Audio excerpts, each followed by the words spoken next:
Hey, this is Jen, and we're now at the ghost town of Scull Shoals. Now, Scull Shoals village began as a frontier settlement in 1782, and in 1793, after several Indian raids, residents erected Fort Clark.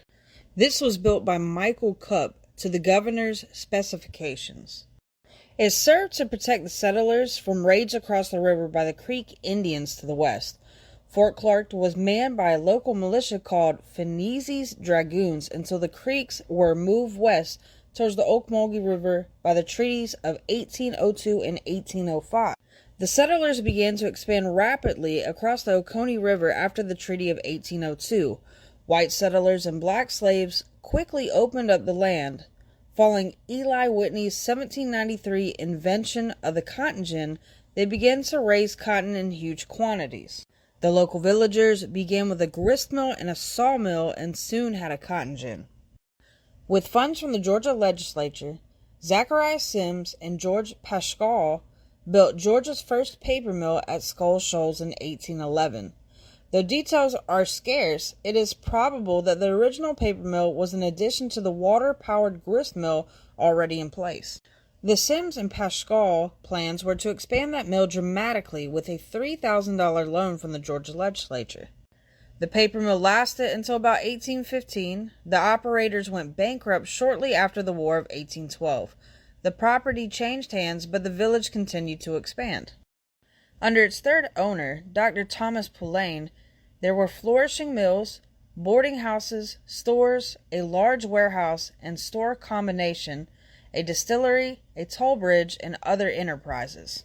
During Pulaine's 41-year leadership between 1827 and 1868, a devastating fire completely destroyed the wooden mill buildings in 1845, as attested in the Southern Banner.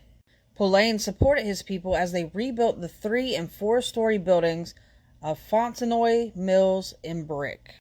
They were back in operation by 1846. In 1854, Pulaine had 2,000 spindles and looms, consuming 4,000 bales of cotton valued at $200,000. It was clearly an economical, productive enterprise. As the enterprise expanded, more than 600 people were employed to make yarns and cloth. Always a company town, Scull Shoals suffered economic problems after the Civil War and changed hands several times. For a short period of time, between 1877 and 78, it was the home to Georgia's infamous Penitentiary Company No. 3, which operated the cotton fields and mills with convict labor. It soon passed to other ownership.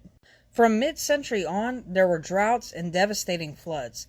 These resulted in work stoppages caused by either the lack of water for power or too much water. The 1887 major flood left water standing for 4 days in the buildings. The covered toll bridge floated downstream. Several hundred bales of cotton were in the mill and 600 bushels of wheat were in the warehouse. They were all ruined, bringing economic chaos to Scull Shoals mills, from which it never recovered. 100 years of open field cotton farming caused erosion that removed 8 to 9 inches of topsoil from the fields. It was deposited in the rivers and covered the shoals. This in turn caused more frequent flooding, which continues to the present. Heavy siltation cut the head of water needed to power the mills, often stopping mill work. By 1900, most people had left for regular work elsewhere, and the mills closed for good. During the World Wars, machinery